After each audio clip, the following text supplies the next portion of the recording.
Hello दोस्तों, welcome back in another video. स्वागत है आप सभी का एक बार फिर से मेरे चैनल वेल्थ विशर पर। तो स्टॉक टू वॉच सीरीज का आज का वीडियो स्टार्ट कर लेते हैं। कुछ और स्टॉक्स जो आइडेंटिफाई होते हुए दिख रहे हैं, जिनमें ब्रेकआउट हो चुका है या वो पोटेंशियल ब्रेकआउट कैंडिडेट हैं। तो ऐसे स्टॉक आने वाले कुछ टाइम के लिए डेली, वीकली या मंथली टाइम फ्रेम पर आपकी वॉच लिस्ट में जरूर होने चाहिए। बात करें सबसे पहले स्टॉक की, तो सबसे पहला स्टॉक लिस्ट में है उत्तम शुगर मिल्स लिमिटेड। और दोस्तों, एक चीज यहाँ पर गौर करने लायक है, जो थीम बेस्ड ट्रेडिंग आज की तारीख में चल रही है। थोड़े दिन पहले हमने पीएसयू बैंक और बैंकिंग सेक्टर में तेजी देखी, जो अभी तक बरकरार है। उसके बाद हमने स्मॉल हाउसिंग फाइनेंस और जनरल इंश्योरेंस कंपनीज में तेजी देखी है। और अभी की तारीख में अब हमको तेजी देखने को मिलेगी शुगर रिलेटेड स्टॉक्स में। और कल की बात करें तो कल एक बहुत ही बड़ी न्यूज निकल कर आई है सामने। इथेनॉल ब्लेंडिंग के प्रोडक्ट पर अब सरकार ने जीएसटी को 18% से रिड्यूस कर दिया है 5%। तो इससे डायरेक्टली और इनडायरेक्टली बेनिफिट होगी शुगर स्टोक्स कंपनी, क्योंकि शुगर सिरप भी एथेनॉल के इनपुट में काम आता है। तो सारे शुगर से रिलेटेड स्टॉक आप अपनी वॉच लिस्ट में जरूर रखिए। कुछ स्पेसिफिक स्टॉक मैं यहाँ पर कवर कर लेता हूँ। चलिए शुरू करते हैं उत्तम शुगर मिल्स लिमिटेड का एनालिसिस। तो यहाँ पर स्टॉक बढ़ रहा है एक परफेक्ट ट्रायंगल ब्रेकआउट की ओर, या तो ब्रेकडाउन भी हो सकता है, जिसके चांसेस काफी कम है। और दूसरा बात करें तो यहाँ पर एक स्ट्रॉन्ग ट्रेंड लाइन भी मैंने ड्रॉ कर रखी है, उसका भी ब्रेकआउट स्टॉक दे सकता है आने वाले टाइम में। प्रीवियस सेशन की बात करें तो स्टॉक ऊपर जरूर बढ़ा था, पर सस्टेन नहीं कर पाया और 5% की तेजी के साथ क्लोज हुआ है 277 rupees per. Last trading session का वॉल्यूम आप यहाँ पर देख सकते हैं, जो कि पिछले 2-3 महीने के मुकाबले काफी बड़ा है।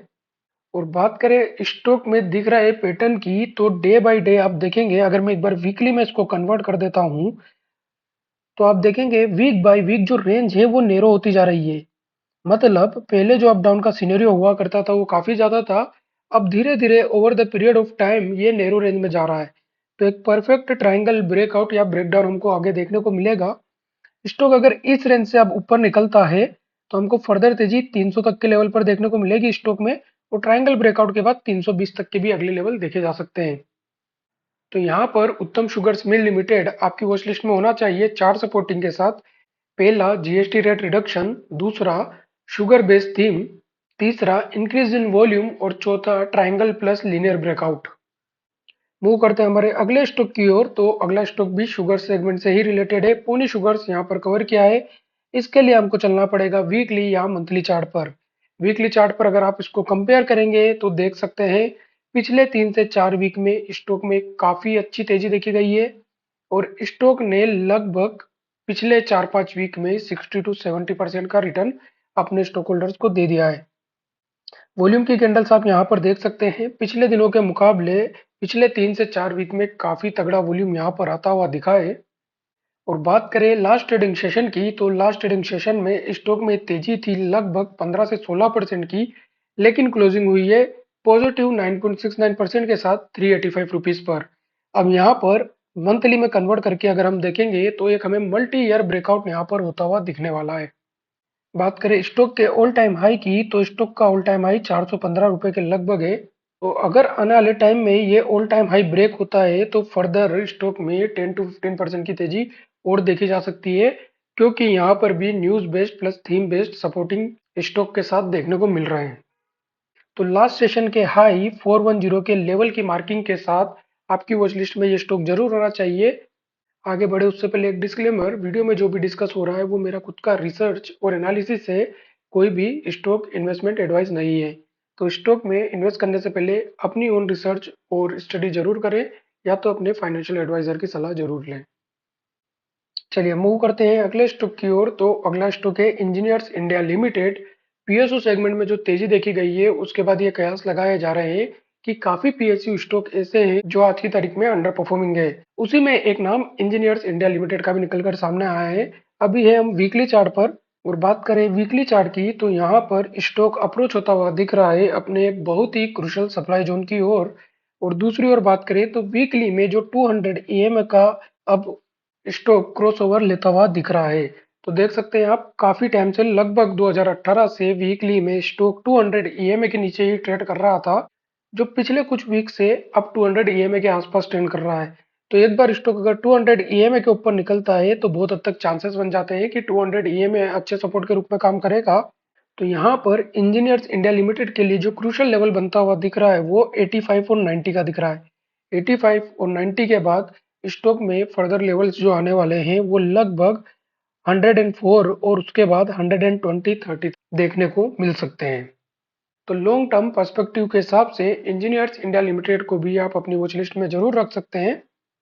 मूव करें अपने अगले स्टॉक की ओर, तो अगला स्टॉक लिस्ट में है राजेश एक्सपोर्ट्स, जहां पर हमें डेली चार्ट पर जो कैंडल स्टिक बनता हुआ दिख रहा है वो है 3 वाइट सोल्जर, जहां पर बैक टू बैक 3 दिन की क्लोजिंग स्ट्रॉन्ग कैंडल के साथ अपने प्रीवियस हाई से ऊपर हुई है।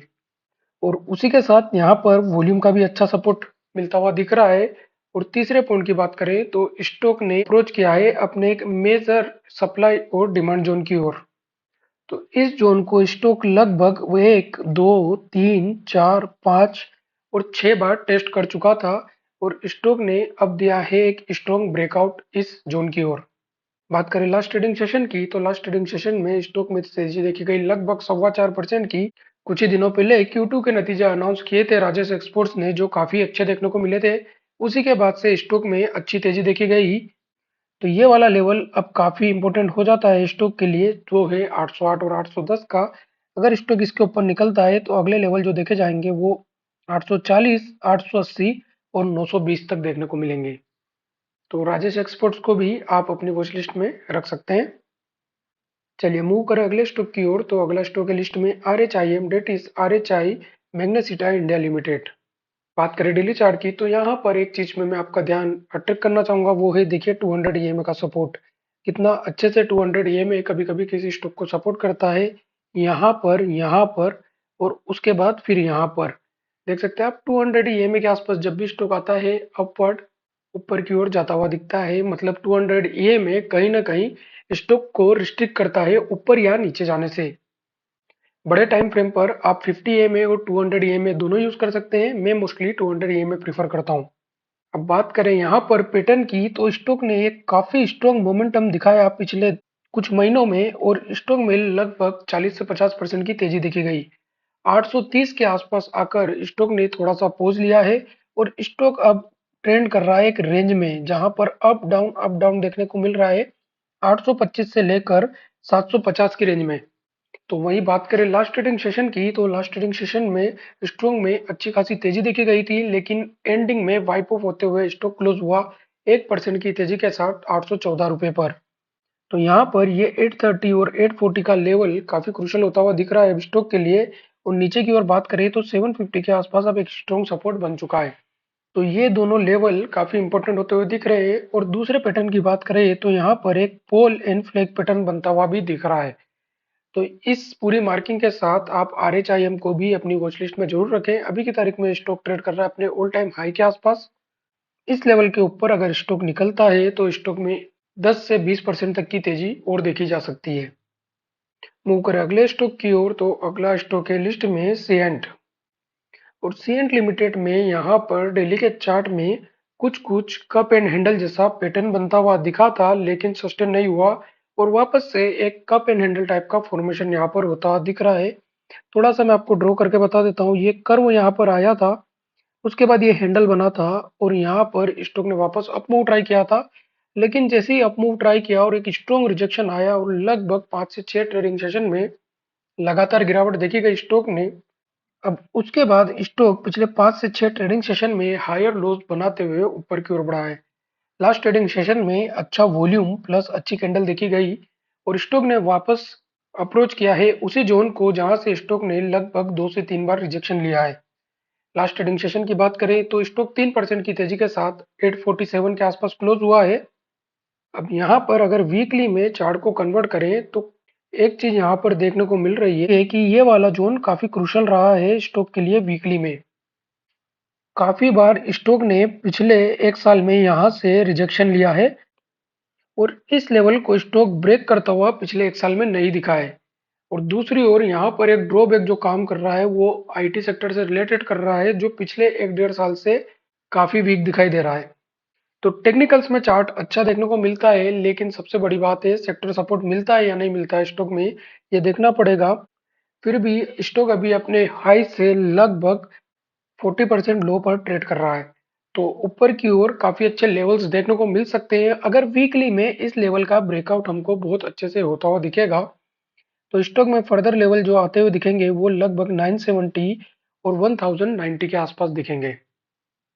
और मूव करते हैं आखिरी स्टॉक की ओर, तो वो है फेडरल बैंक लिमिटेड। अब यहाँ पर तेजी बरकरार है स्टॉक में पिछले कई टाइम से। और अभी हमें वीकली चार्ट पर, तो वीकली चार्ट पर आप देख सकते हैं मई टू दिसंबर परफॉर्मेंस, जहां पर स्टॉक लगभग 80 रुपए के आसपास ट्रेड करता था, जो आज की तारीख में ट्रेड कर रहा है 140 के आसपास। तो लगभग 70 से 80% रिटर्न पिछले 6 से 7 महीने में देखने को मिल रहा है स्टॉक में। और स्टॉक अभी भी काफी बुलिश दिख रहा है यहाँ पर, लेकिन अब थोड़ा सा कोशिश होने की यहाँ पर जरूरत है, क्योंकि स्टॉक अब थोड़ा सा वीकली में अक्यूमुलेशन जोन में जाता हुआ दिख रहा है। कुछ सिमिलर पैटर्न फाइंड करने की कोशिश करें तो पिछले टाइम आप देख सकते हैं सितंबर के आसपास कुछ इतनी ही तेज स्टॉक में तेजी देखी गई थी। उसके बाद स्टॉक लगभग 5 से 6 महीने एक्यूमुलेट करता रहा। वही चार्ट को अगर आप डेली में कन्वर्ट करके देखेंगे तो डेली में भी आप देख सकते हैं एकदम अपवर्ड चैनल में बढ़ते हुए स्टॉक ने काफी बुलिश मोमेंटम दिखाया है। और स्टॉक अब यहाँ पर ट्रेड कर रहा है इस एक्यूमुलेशन जोन में। तो अब ये वाला 140 का लेवल स्टॉक के लिए वापस अपसाइड की ओर क्रुशल हो जाता है। और सेकेंडरी सपोर्ट में अब जो क्रुशल जोन दिख रहे हैं वो है 132 और 120 के आसपास। तो यहाँ पर फेडरल बैंक में आप स्विंग अपॉर्चुनिटी को तलाश सकते हैं फॉर 5 to 10%। पर वैसे भी बैंकिंग सेक्टर में जो तेजी देखी जा रही है उसके हिसाब से अपसाइड प्रिडिक्ट करना मुश्किल है। हो सकता है यहाँ पर हमको दो पैटर्न देखने को मिले, एक बुलिश ट्रेंड के बाद एक्यूमुलेशन के बाद स्टॉक थोड़ा सा करेक्ट होता हुआ दिखे, या सेकेंडरी जैसा हमने मसगांव डॉक में देखा है, काफी बुलिश मोमेंटम के बाद स्टॉक काफी एक्यूमुलेट हुआ, लेकिन उसके बाद वापस उतना ही तेज बुलिश मोमेंटम वहां पर देखने को मिला था। तो फेडरल बैंक को आप 140 के लेवल को मार्क करके अपनी वॉच लिस्ट में रख सकते हैं फॉर अ लिमिटेड रिटर्न। तो दोस्तों, स्टॉक टू वॉच का ये वाला वीडियो आज यहीं पर होता है समाप्त। उम्मीद है इन्फॉर्मेशन आपके लिए यूजफुल रहेगी। अगर वीडियो आपको पसंद आया हो तो वीडियो को लाइक कीजिए और ऐसे ही और वीडियो के लिए मेरे चैनल को सब्सक्राइब कीजिए। और हाँ, कल मॉर्निंग में मिलते हैं 8 बजे, जहां पर हम डिस्कस करेंगे मार्केटिंग की कुछ इंपॉर्टेंट न्यूज 4 से 5 मिनट में। तब तक के लिए stay healthy, be wealthy, bye bye.